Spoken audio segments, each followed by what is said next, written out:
Your wife does not have to cook, clean, or do any of that for you. But if she does, that's a blessing for her in front of Allah. So this is a sheikh, I guess, popular. And this is the TikTok where he talks about the wife's duty or lack thereof. Inside the home, they are in charge. Don't come home with your chest poked out. Where's the food? What's going on? Blah, blah. Go get this. Why you didn't? Be quiet. Leave the sister alone. Leave the sister alone. Don't tell her what kind of curtains. Don't tell her what to do. Don't tell her what to fix. Don't tell her what to fix. Don't tell her what to do. She's in charge in the home. Didn't you know that? New fiqh just dropped. Women are in charge. The wife is in charge, not you. Don't puff your chest out. Don't tell her so she don't have to do nothing for you. She don't have to do nothing for you. Nothing. Allah subhanahu wa ta'ala said, Ar-rijal qawwamuna 'ala an-nisa.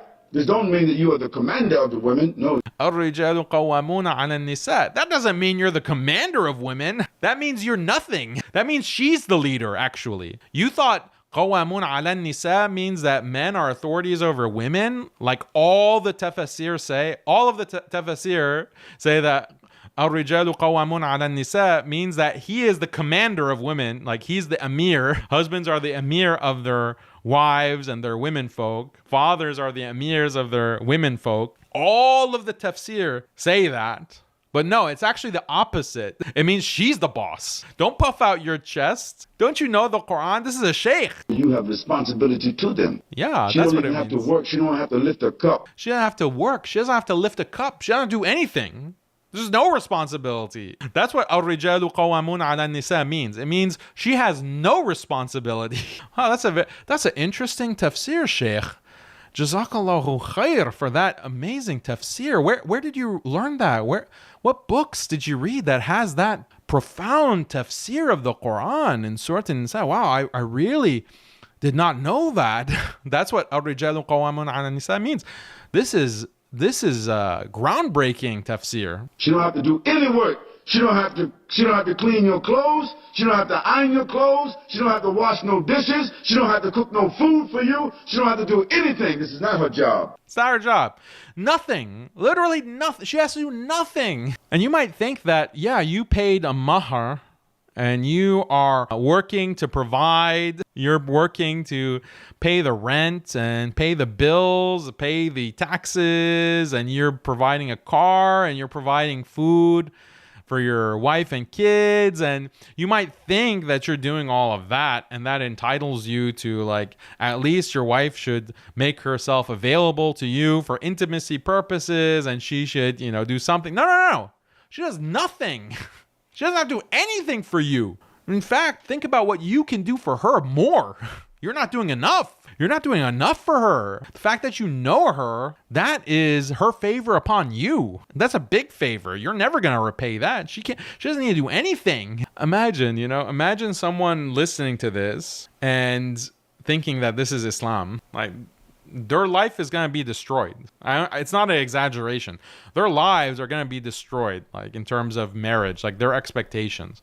Or a woman reads this. A Muslim woman reads this. Oh, this is Islam. This is what the sheikh is saying. He's a sheikh. I don't have to do anything. Like, imagine the sense of entitlement. That is going to destroy a marriage.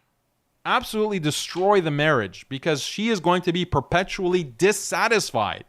She's going to be perpetually disgruntled. Why am I doing anything? I owe him nothing. He owes me everything. And it's in the Quran. He cited a verse of the Quran. It's going to absolutely destroy your marriage. Because, yeah, and we'll talk about the evidences and the proofs of this. So let's continue. You want somebody to do that? Go hire a servant. Go hire a servant. But if she does that, this will be a blessing for her in front of Allah subhanahu wa ta'ala. When you marry her. So it's just sadaqah. If she does anything for you, it's sadaqah.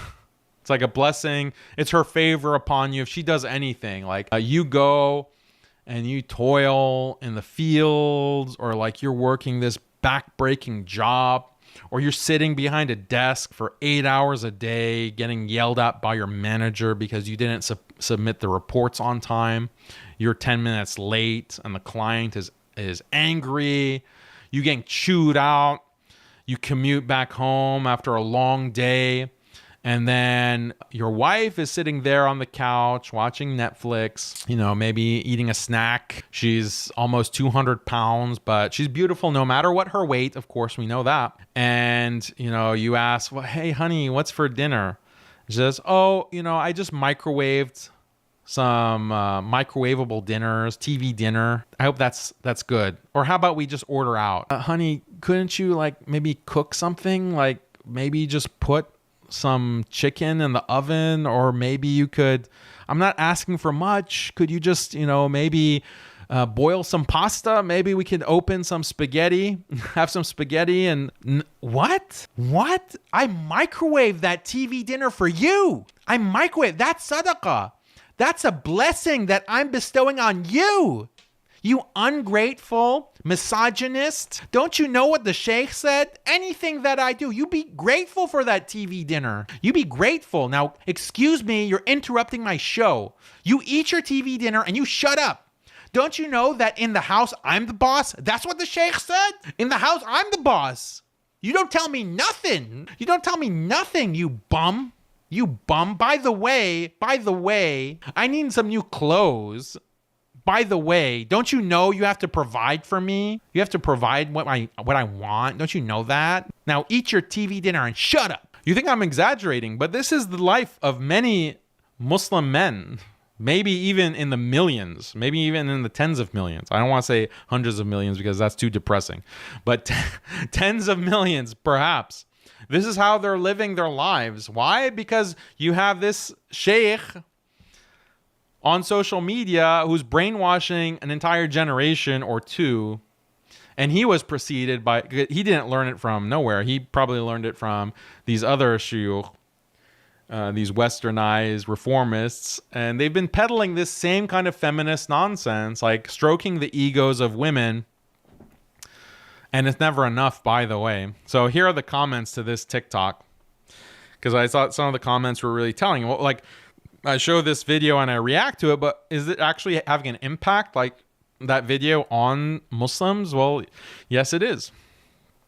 Bibi says, most husbands consider their wife as a free servant. So basically doing your basic responsibilities as a Muslim wife means that you're a servant. Well, what about him? What if I said that most wives consider their husbands to be a free servant, or to be an ATM, just putting out money, a money machine. If you consider having any responsibility or any accountability as being a servant, then men are servants by that definition as well. Husbands are servants by that definition as well. Here's another comment. I have gone on strike in my home. I don't stop. This is Natasha. I don't stop, and he called me lazy today. He will see how lazy things get around here when he can't find anything. So she's on strike. That the sheikh said she's the boss, so if she doesn't want to do anything, she doesn't have to. And he had the audacity to call her lazy. He had the audacity to open his mouth against his beautiful, amazing queen, slay queen.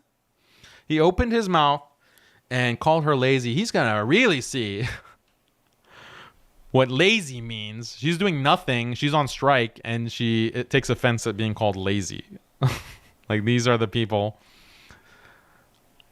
And, wait, we didn't see. That was 500 likes. Look at that. Wow. 500 likes on that comment. You go, girl. You show him what lazy means. Yeah, really destroy him. Really destroy your marriage. That's really smart. If your husband shows true, genuine love, care, respect, and values his wife, then a wife, out of her love for him, will do this for him. So, sounds like a good comment, right?